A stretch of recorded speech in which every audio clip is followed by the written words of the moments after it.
You do realize that judging something by its shape or appearance is a height of stupidity, right? There is a big difference between knowing and understanding. That's from Xigbar's character file, a detail that played a major role in helping me piece together what's inside the box. The black box seems to be one of the biggest mysteries in Kingdom Hearts. Everyone wants to know what's in that damn box. Well, without any further ado, inside the black box we can find... Is that the Master's theme? Busted! You should have told me you were revealing my deepest, darkest secrets. Well, I didn't know you were in town. Yeah, sure. I see you've already convinced Luxu for the intro. Say, could I get a line or two? Yeah, I'd be honored. I'll just add some lines. Okay, great. My. How diligent of you all to return for part 2 of the True Saga. I'm so proud. Now, my children, gather round. Today's lesson is a special one.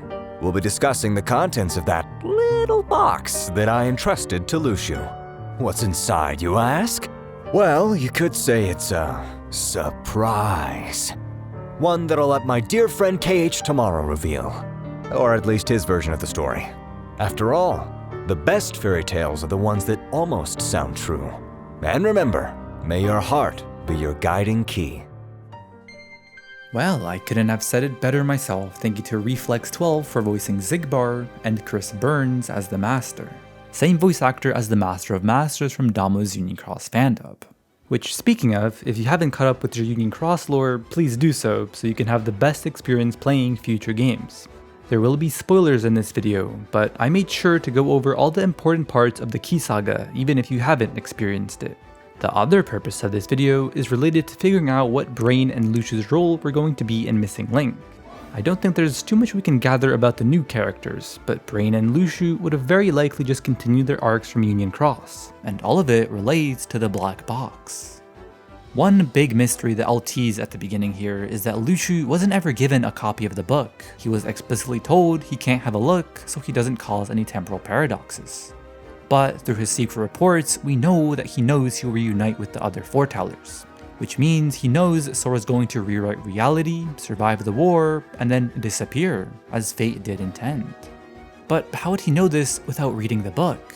If he did read the book, didn't the book say that darkness would prevail? All will be revealed in this video. But before we can tell that story, Once Upon a Time is a TV show with the Disney characters that get transported to our modern world. Sound familiar? And in this world, those fairy tale characters are just stories from a storybook called Once Upon a Time. This show constantly bombards you with talk about light and darkness that I can't imagine Nomura hasn't seen it. I actually think it was one of his inspirations for creating the Key Saga lore and Unreality. There will be some light spoilers for Season 1, but seeing that the clip I'm about to show you is actually what got me into the series, maybe it can get you into it too. Your mysterious box. What's in it? It's awfully frustrating not knowing, isn't it? Just tell me. Why? Is it illegal to carry around a box in these parts? No, of course it's not. You really want to know what's inside it, don't you? No.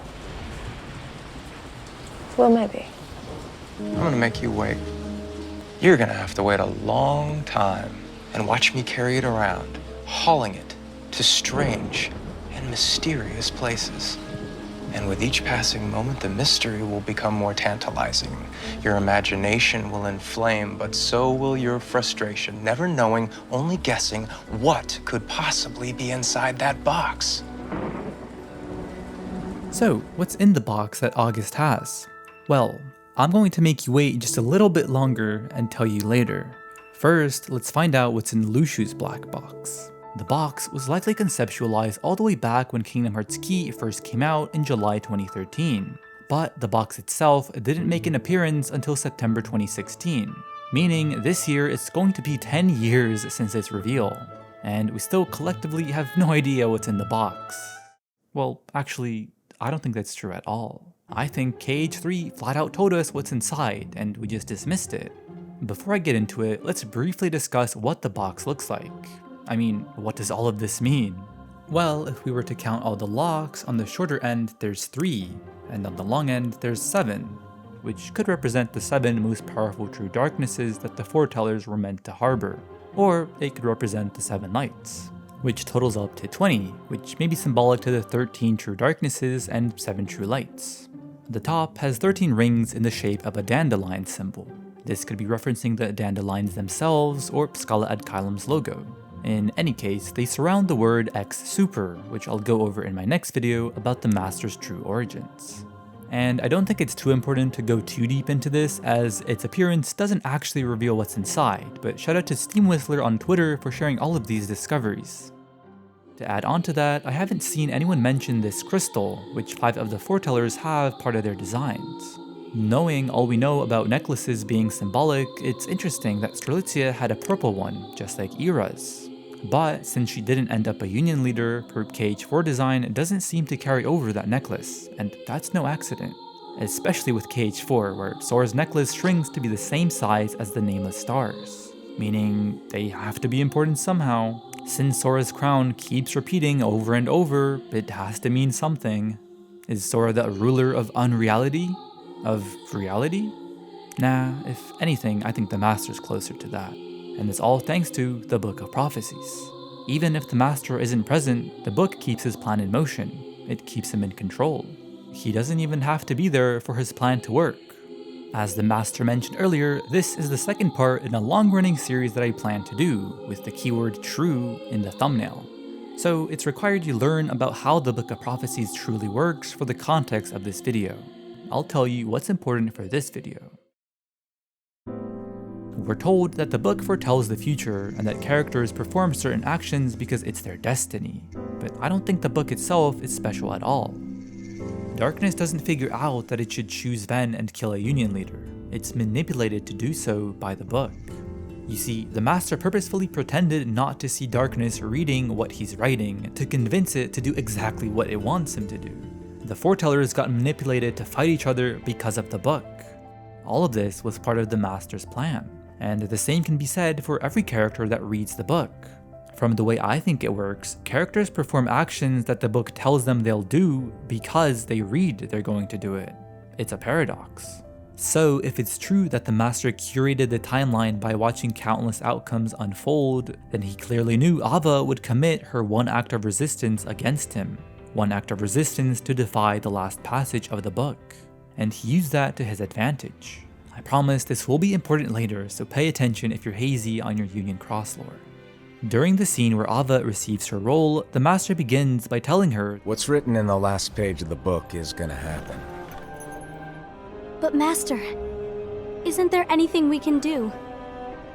Well, that's what brings me to your role. You might just be the only hope of keeping light from expiring. Notice how he says hope, and the black box is supposed to contain hope. Keep that in mind. The role she got in back cover was the first part of her role. It involves recruiting worthy Keyblade wielders who were made to survive the war. These seeds of hope, they're the ones who prevented light from expiring after the war in Key. This is just like the story Kairi's grandma tells us. Light survives in the hearts of children. Now, the second part of her role is what I think prevents light from expiring after the war in KH3. The other thing the Master tells her to do is to give the upcoming Union leader, circled in red, a copy of the book. We know that Union leader is supposed to be Ephemer. Then he walks away and Ava says, "That sounds awfully risky." Only if the other 4 get their hands on it. Ava, this book needs to be handed to its owner in secret. He uses this to his advantage and pressures her that no one else can get their hands on the book or find out. I think this is clearly him nudging her into giving it to someone else. I mean, the Master could have done everything himself, right? He could have given Brain the book himself, but he needed to use someone Brain would trust. Ava giving the book to Brain instead of Ephemer gave us this wonderful scene of Brain theorizing. If everything's already been decided for you, where's the fun in that?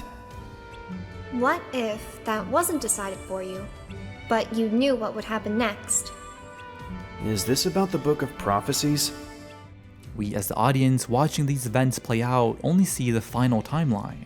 The timeline where the Master figured everything out and shaped reality the way he wanted it to be. As for what Ava thinks, Maybe it leads to a completely new and undecided future. The second part of Ava's role is clearly connected with Brain, everything to create hope, false light. But let's not get ahead of ourselves. Before I can tell you why, we need to figure out what's in the box. In order to do that, the Character Files book tells us everything we need to know. Let's pause. I've already scripted the entire video, but just to take everything into account, I did some additional research about black boxes that aircrafts use. Let's watch a clip from NBC News. Can you, in simple terms, explain what a black box is? To start off, I should note that they're not black. They're actually orange. It helps them actually identify them in the wreckage. So if those black boxes are actually orange, is a black box really black? You do realize that judging something by its shape or appearance is the height of stupidity, right? Take a box, for example. Is a black box really black? What shade of black? Is it actually black in the end? The dim-witted ones are simply looking for a black box. So they don't even know what kind of box it really is, or what's in it. He later states that he's in Olympus when narrating this, so the dim-witted ones are likely these two, who we see he's observing during the start of KH3. There is a big difference between knowing and understanding. Let's test this theory of his. I'll tell you what's in the box, and I want you to think about it. Think about how the answer makes you feel. Will the answer make you say, Oh! Tell me more. Maybe you'll think, what? That's it? Bummer, huh? Yes. Or perhaps some of you won't believe me. Well, inside the black box is the Book of Prophecies.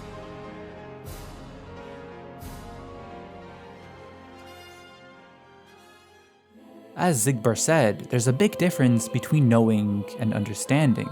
Just because you know it's the Book of Prophecies doesn't mean you understand why it's the book. But assuming you didn't just skip to this timestamp, you're beginning to understand the truth about the book.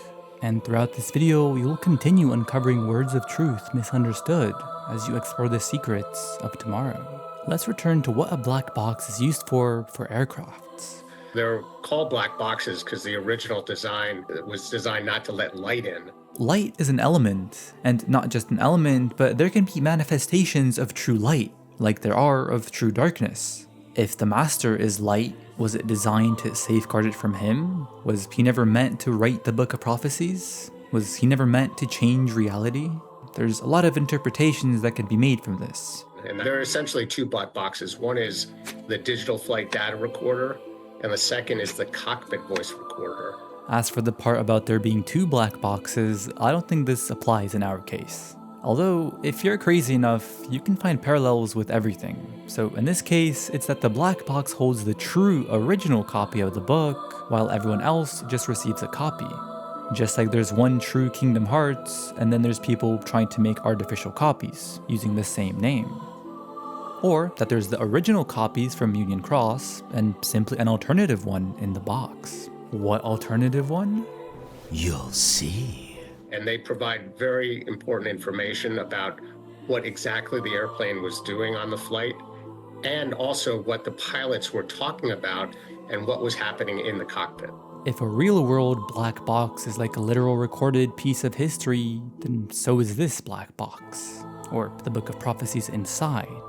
The next part almost sounds like Nomura writing it himself. He says that there are limits to what he can say right now. It's the difference between knowing and understanding. Which to me means that they'll first confirm how the book works and its importance before they can reveal what's in the box. For there to be payoff, the audience must first understand the book. It makes sense. Anyway, after Xigbar gets done monologuing about the box, he writes the following. Say, if someone told you the world would end tomorrow, what would you do? Would you think there's nothing you can do about it? Or would you try and do something about it? I hope you're thinking what I'm thinking, and we can agree that he's talking about the book. This debate sounds very similar to Ava and Brain's discussion about the book. They also question if the book would get updated after you make a change and question how it all works. He's abruptly talking about the book because that's what's in the box. Remember what I said about that black box. In the card above, you will find my Riku and Xehanort theory, where I talk about a large portion of the rest of the Character Files book. Moving on to the next piece of evidence involves Maleficent. Just as Xehanort pierces his heart, allowing him to time travel, Maleficent does the exact same. She seemingly attempts to travel just 10 years back so she could retry her plan with the princesses, but instead she ends up all the way back during the age of fairy tales. It turns out this was the Master purposefully stopping her from changing the timeline that's supposed to lead him to his desired outcome. According to the Book of Prophecies, you exist in the future. Darkness tells her that it knows some things that are written within the book, and the scene just ends there. But I think we can assume that another thing it tells her is that the original book is within the box. I mean, how else would she know to look for a black box during KH3? Well, because I feel like I need to take everything into consideration, the other candidates could be Master Xehanort or Xigbar himself. And I think all three options are pretty likely, and I can think of reasons for it being either of them. Ultimately, it's all the same to me. Now, some of you may interpret this line on screen as confirmation that Xigbar knows they're wrong about the book being within the box. And that's a valid interpretation. I mean, that's the obvious answer, right? It's what I thought at first too. But what I'm convinced he truly means is that they don't understand how the book works. There is a big difference between knowing and understanding. Maleficent's always seeking ways to get whatever she thinks would make her most powerful. In KH2, it was Kingdom Hearts. Now it's the box, therefore the Book of Prophecies. She wants it so she could rewrite reality to her desire. She wants that same power that the Master had when he imprisoned her in an endless cycle of defeats. But what she doesn't know is what I already told you. Writing in that book doesn't change reality on its own, but making people believe in its prophecies is what shapes reality, the power of imagination. So even if she does find the box first, there can't be any consequences. It could speed up his plan though. So they go world to world looking for it, until Pete asks her, "You sure this box thingy's even real?" Yes. Yeah, just how do you know that? It is etched. Which means one of two things. One, that her memories that the book is in the box are etched, which does imply that True Darkness told her, or that the box itself is etched. I think it could be both. What's funny to me is that I see a whole lot of people saying that she's irrelevant in Kingdom Hearts 3, but she just has it all figured out. Perhaps Xigbar just wanted to ensure Maleficent wouldn't interfere in the war, so they just spend the whole time saying this. We are not here for you. I have my own business to attend to. Black Box, we have a far more pressing matter to attend to. Black Box? We shall meet again, when I have time for such trifles. Box, we are finished with this world. Come. This box. Once I possess the box, our real work can begin. Sora and the audience playing KH3 are still on the Dark Seeker saga, but she's already past that. She coincides with the Key saga and is already onto the Lost Masters arc. She's already thinking about KH4. Sora's focused on the Keyblade War, he has to go save the world. But she's focusing on what comes after. So, after endless searching for the box, she realizes, the box does not exist now. Light and darkness are fated to clash. A Keyblade War is upon us. We need only wait for that destined moment. No matter the victors, the box will be revealed. Shout out to the people on screen for making me aware of this next part. The tram runs on an endless loop through the town, and maybe that's what made her realize that a cycle needs to be complete for it to appear, when a certain condition is met. In programming language, it can look like this, which is also how aircraft black boxes save data permanently.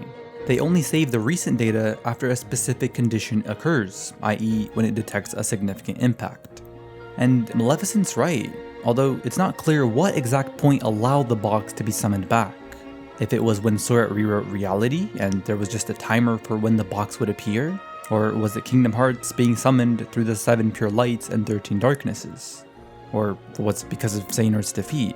In any case, after the war, the box reappears. Then, 3 years after Kingdom Hearts 3 came out, the Master revealed that his plan was to create waypoints into the book, not just for the Master, but for the Foretellers too. It poofing back into reality allowed them to be summoned back. After knowing this, I really can't see how the book can't be in the box. I mean, it's clear that the foretellers returned because of their waypoint. The waypoint, which is the book, inside the box. One of the Master's goal was to set all of these requirements in place for them to time travel into the future. But of course, this wasn't his final goal. But more on that in my next video. So now that we know why Maleficent thinks the book is in the box, let's focus back to Luxu, as he's the cornerstone of this video. He ends the scene off by telling them, I hope you like long stories. As he turns and the camera pans to the box that contains the entire story of the franchise. I only see one alternative to what can be inside the box, and that's that it's similar to Pandora's box. I've been saying that the Book of Prophecies is within the box, but it doesn't have to be true right from the start. Going off of Greek mythology, as a result of Prometheus giving fire to humanity, Zeus entrusts a girl named Pandora a box. He knew that Pandora would be curious enough and disobey him. So when she opens the box, it unleashes illness and hardships against humanity, with only one thing left inside: hope. Now let's parallel this with the games. The Master entrusts Luxu with the box and also tells him never to open it. During Missing Link, the box could have been opened and be the reason for Gothic Skull's eventual destruction. Visually, it could be similar to this KH3 scene. And this event could be the reason why someone like Brain would use Master Defender to seal away the darkness and transform the world into its radiant glory we see in Dark Road. And that's almost exactly what I described would happen in my Skull video. But like a lot of things, that'd be way too simple. The box's only purpose can't be that it destroys the world, because Luxu needs the box back during KH3. It needs to have a bigger purpose. So if the box doesn't hold the book from the start, I think after he opens it, he places Ephemer's copy inside. Another side, another story. Our knowledge of darkness prevailing comes from Union Cross, hundreds of years before KH3. Aerith, tell them what I told you to. The future, even if it has been written, can be changed. I believe destiny was indeed rewritten. But of course, the Master accounted for everything. Because he writes that darkness will prevail, it motivates people to come up with solutions on how to change so-called destiny. If he would have left that page out, no one would be aware that they had to do anything to prevent it. All of this was another phase in the Master's grand plan. What does the Master explicitly tell him not to do? Unfortunately, you'll have to go alone from here on out. No Book of Prophecies to keep you company either. I can't have you causing any temporal paradoxes. But hey, we both know you'll do just fine without it. For now, you, that Keyblade, and this box need to stay out of sight. Just watch with your own eyes. And my eye, of course, as things unfold between the others.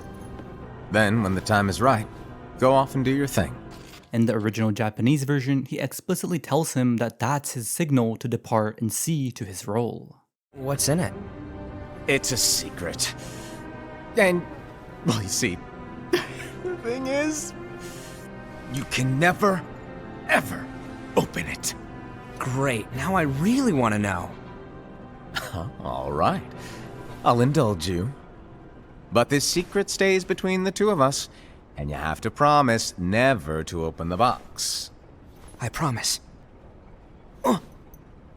But why? You'll see.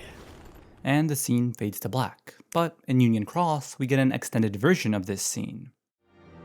Can't you just tell me now? And ruin the surprise. Whatever the Master tells him, Luxu still doesn't know the box's purpose. But then, the Master gives him a hint that after darkness reveals itself, the lifeboat departs and the world will end. I was kinda stuck theorizing about which lifeboat in particular he could be referring to out of the 7, but I've come to the conclusion that they're all necessary to fulfill his plan. The point of the Master telling Luxu this was so he'd get the hint to force 2 people to take the pod. And we know that he does take the hint. Skipping ahead a year or so, Luxu realizes the truth about what the Master actually wanted. He realizes he's the traitor and tells Ava about it. He tells her that there's no way to stop the Keyblade War, and that his interest was in them all along. But if there is another solution, it'll become apparent after the war. So, what does he do after the Keyblade War? Why are you here? You're only meant to observe. I'm here because your friend, the Master of Masters, told me to be. Said I could watch what happens, but not to act. Look, but don't touch. He always said the strangest things. But I've thought about it for a long time, and I think I know what he meant now. He puts a body in a white robe and sends them off in one of the pods, a seed of light to be planted into the future, the True Dandelion.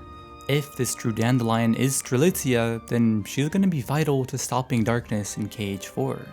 Then he mocks Darkness for not figuring out his actual plan. And then we get to Brain, but let's pause here and circle back to the start of the video. The Master tells Ava she may be their last hope.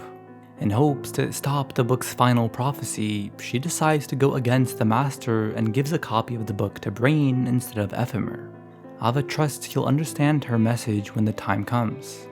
The audience getting introduced to this thinks that this is referring to Union Cross, and in one way it is, because Brain is the one to get the book. He gets obsessed over it and eventually makes the statement that he'll become the virus. I'm going to become a virus and overwrite the program that is this world's future. And not only that, but in the Japanese version, he says he wants to rewrite the future, rewrite destiny. When playing through the game, it makes sense for the audience to assume that he'd become the virus during Union Cross. We were thinking that he was gonna save Daybreak Town, but nope, it gets destroyed. Nomura loves playing with perspective and keeping us on our feet to keep questioning things. The back cover movie manipulated the foretellers and the audience into thinking that darkness was going to prevail during that movie, but it was actually referring to Kingdom Hearts 3. So this scene of Brain saying he'll become the virus was set up for Missing Link. Nomura said that Union Cross stopped receiving updates for a bit because he was writing both Union Cross and Kingdom Hearts 3 at the same time. This Union Cross update of Brain stating that he'll become the virus came out during the same week as Kingdom Hearts 3. After he says he'll become a virus, he goes to an area that Skuld refers to as the Control Center. But due to discovering glitches, he heads back down. In a later scene, he again states he'll become a virus.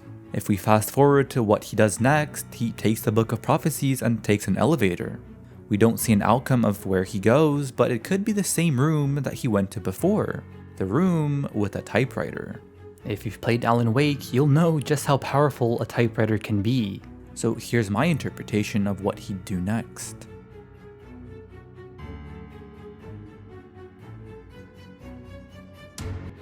You might just be the only hope of keeping light from expiring. Ava, you're the only person for this. I understand. If you knew what the future held, wouldn't you know how to change it? Brain, I trust you'll understand my message when the time comes. Don't worry. I already got your message loud and clear. She was betting on the possibility that the future it contained could be rewritten. It was Master Ava's one act of resistance against fate. I'm going to become a virus and overwrite the program that is this world's future.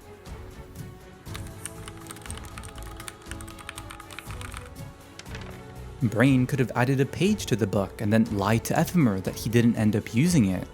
The book would then get generations upon generations to think that the page Brain wrote was part of the original copy. But if this was the case, then obviously they would have shown it on screen, right?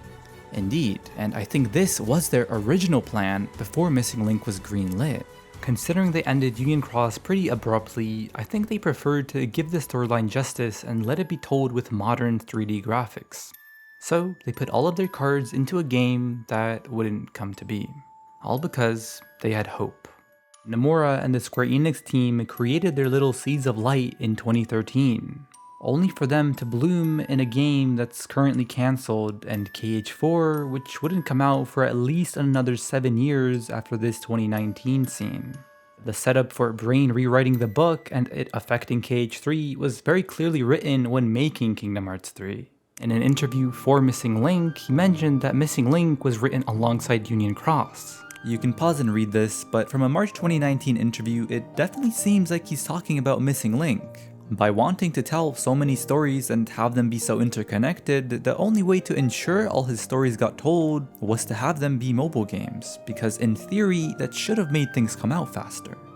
I'll briefly do some meta-analyzing so you understand how all these things are likely connected, keeping in mind that this scene came out during the same time as KH3, and if the lead developer's website info can be taken as evidence, the game was greenlit in 2019.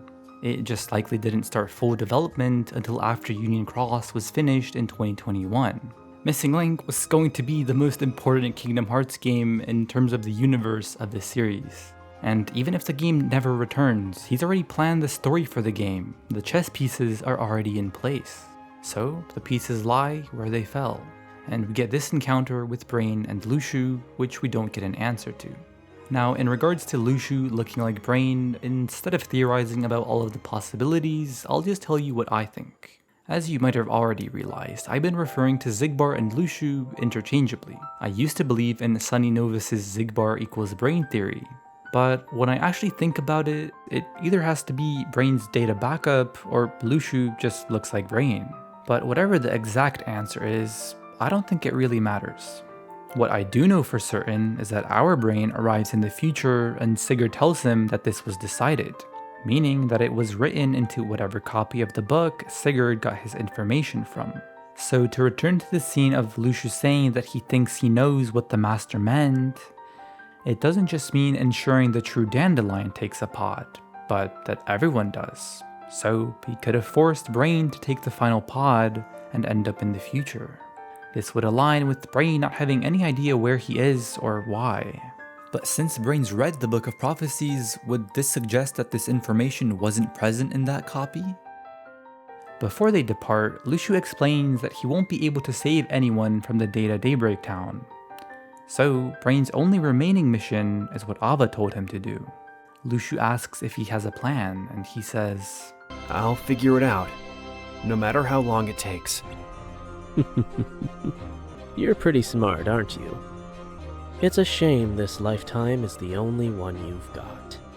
Since he couldn't become a virus in Union Cross, he will become the virus in Missing Link. Let's think about what we know.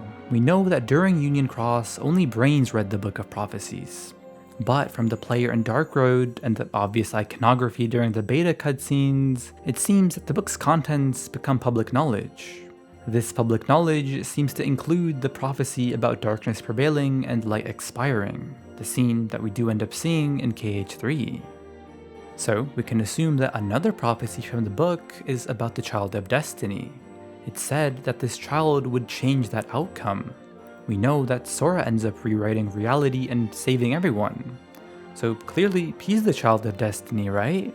Well, if you've watched my Riku and Xehanort video, I didn't even have Sora as one of my considerations. What I did consider is why Darkness referred to Ven as the Child of Destiny, written in the Book of Prophecies. But since we now know that the Master purposefully manipulated Darkness into reading the book, also means that the prophecy about the child could have just been blatant manipulation. Ven doesn't have to be the Child of Destiny. Darkness just had to believe that he was, to give it hope. And I'm now realizing that after Kairi helps save Sora, she says, "All I did was believe that you wouldn't." How interesting. So, if everyone's just doing everything for hope, why not create more hope? If we take a look at Brain's design, he has a quill on his head. Instead of typing out new pages in Daybreak Town, Brain could have typed them out in Scala. Who's to say that the Child of Destiny is something written in the actual book? Like I said before, anyone can just insert things into the book and claim that they're real. Brain could have been the brain behind rewriting the Book of Prophecies, rewriting Destiny. If I'm right and people during this era treat the book like a Bible, people would have grasped up any new information and take it as facts, as sacred. Brain must have realized that the book doesn't dictate the future, but people's beliefs do, like I've been saying. By creating hope within the book, he could have written a false prophecy about a Child of Destiny to save everyone. As I said before, the Master put the passage about darkness prevailing as motivation. Brain takes that motivation. But how would Brain know that his rewrite would come true? Well, this is where Luxu comes in. in whatever form he takes on during this time, be it Remus, Nept, or someone we haven't even seen, he'd open the box. If it does work like Pandora's box, I imagine it'd be very similar to the pods in Daybreak Town. It would set the world on a path towards destruction. In any case, even under all that darkness, the book could still be inside, so all of these theories could be interchangeable and true. If Luxu were to pull the book from within and begin reading the events of the present, I imagine it'd unfold something like this. I lifted the page in front of my eyes and read it. In it, I lifted the page in front of my eyes and read it. In it, I lifted the page in front of my eyes and read it. In it, I lifted the page in front of my eyes and read it. In it, I lifted the page in front of my eyes and read it. This would have all been part of the Master's plan. The Master knew Luxu would become the traitor, so why not have a little fun and do some trolling? As mentioned before, Luxu realized he's the traitor, and I think this goes even further. The list that we made earlier of everything the Master told Luxu not to do, I think he was listing out all the things he needs to do. The Master telling him not to interfere actually meant he had to interfere and send the true Dandelion and Brain into the future. The Master saying, "You can never, ever open it," meant he had to open it. Now, to address the Book of Prophecies fact more directly. In my last theory video, I showed that Brain would create an organization in stopping Destiny, and I was on the right track. And I also included this mysterious figure watching them from the background. I can now reveal that this was set up for this video. This character was Luxu. Luxu would be right there with Brain, seeking to rewrite the future. But Luxu wouldn't be there as a true friend, but undercover for the Master. Luxu's only here to make sure the Master's plan succeeds. If you've seen my Sigurd video, you'll know that in Norse mythology, Skuld is a Norn. Norns help shape the future, similar to the Fates in Hercules. Considering that Xehanort's mom looks similar to Skuld, maybe this lady's mom, or grandma, is Skuld. And she was responsible for deciding that her and Ephemer's relative would be this Child of Destiny. As Brain types out the prophecy about the Child of Destiny, perhaps the book that's in the box is updated in real time and they can see that what they're doing is actually making a difference. They can see that a boy must be taken from Scala and raised on Destiny Islands. But if I'm being honest, the most interesting storyline with the box, and the one that I believe, would be that when someone opens it, there'd be nothing inside. I mean, the audience seeing this content update would just go crazy.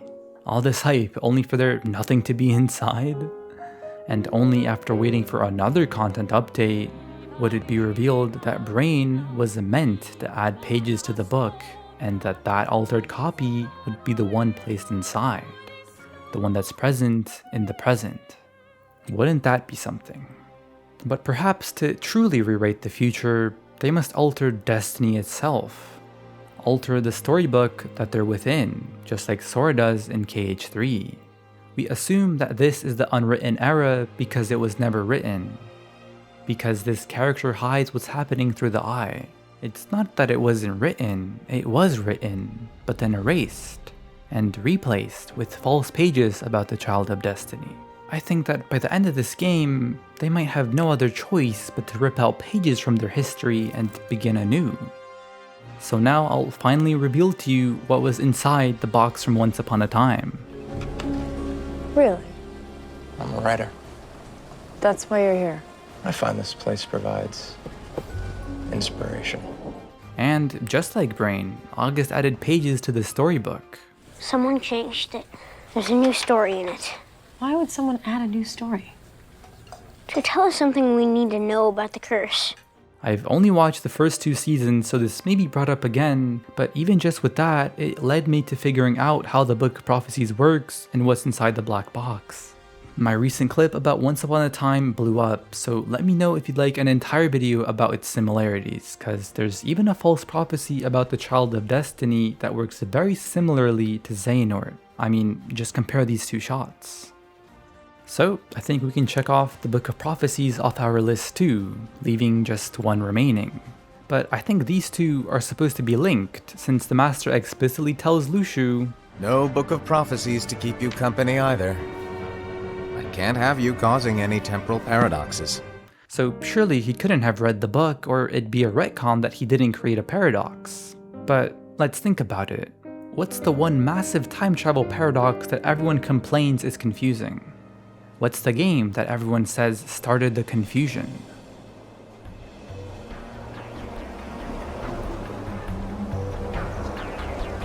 Yes.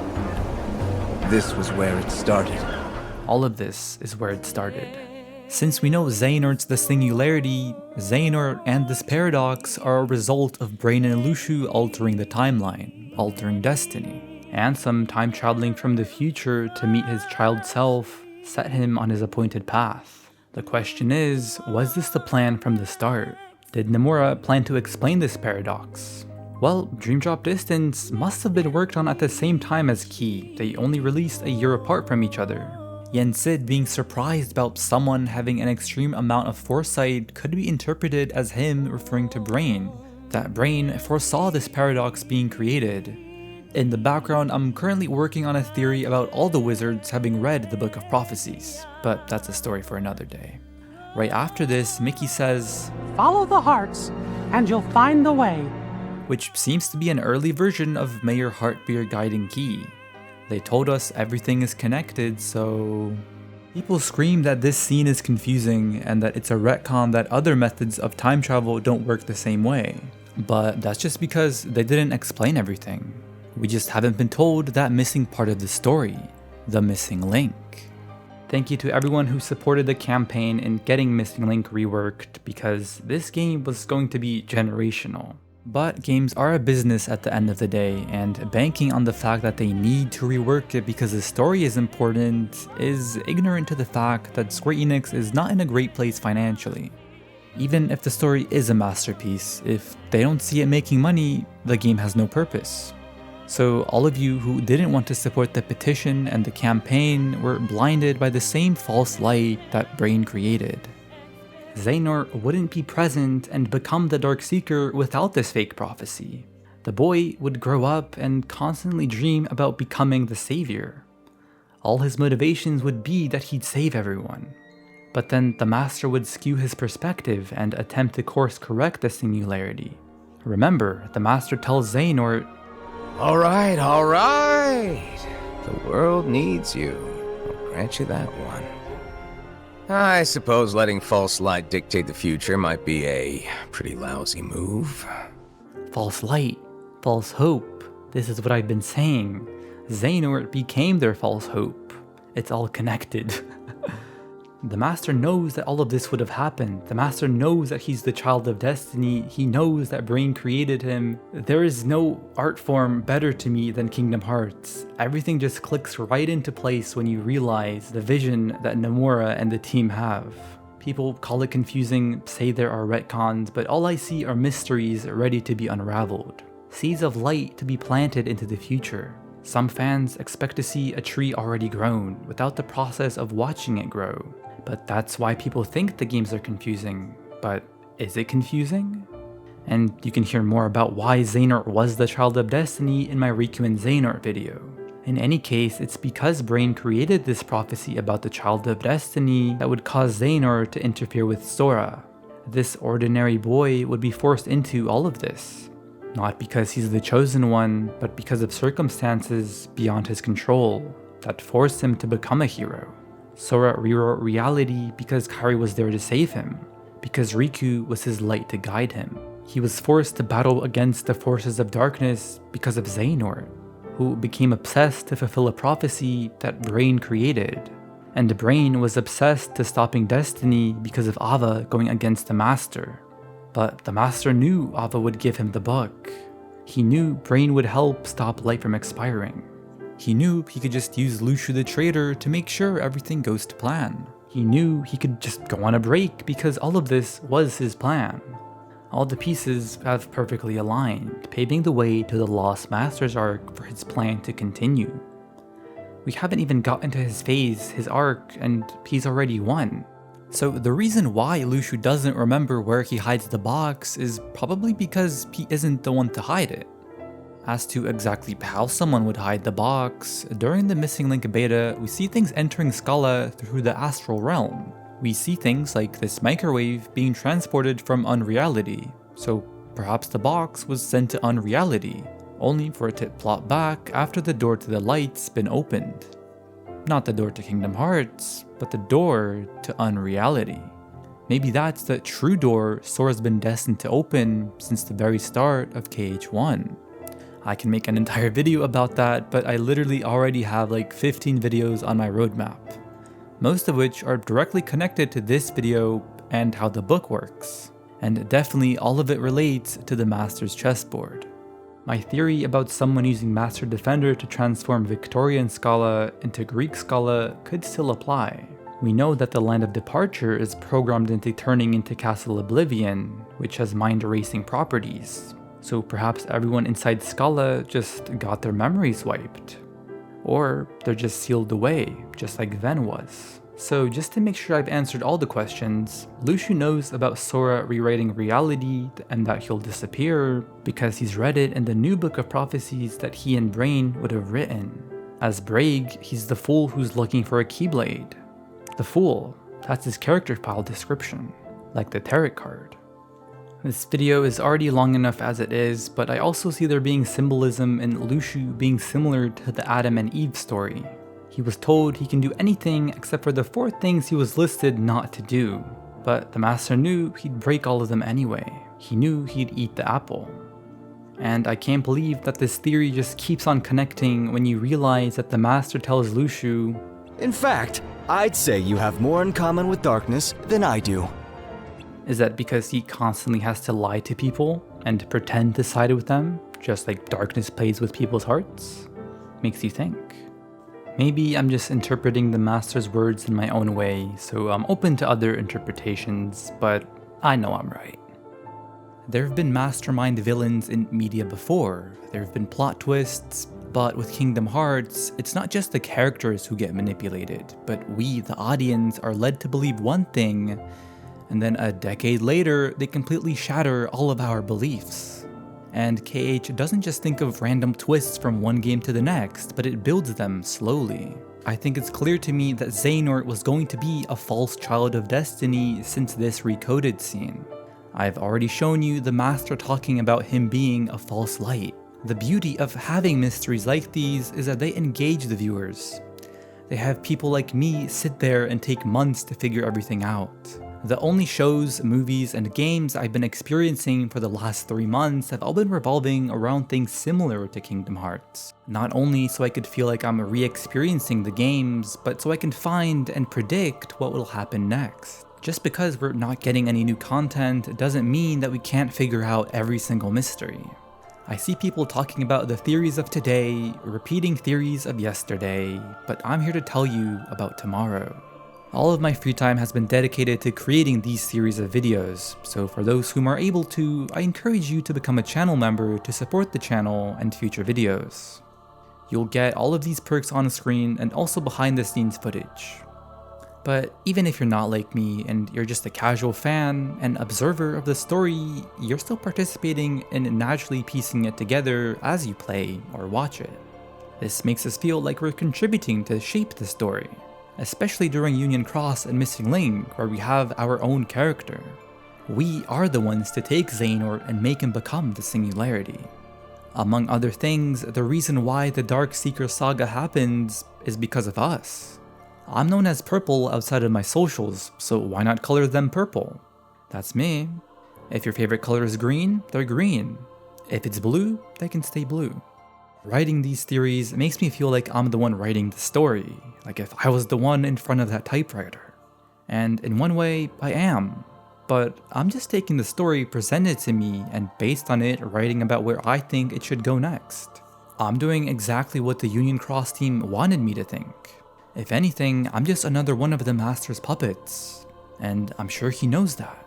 Finally, just to be honest and clear, I have seen everything that the Missing Link data mine content had to offer, but none of what I talked about today was present within the data mines. It definitely did give me some inspirations, but the part about how I think the Book of Prophecies works is actually directly contradicted in Chapter 5 of the beta. But I think it's a lie created by the Master of Masters.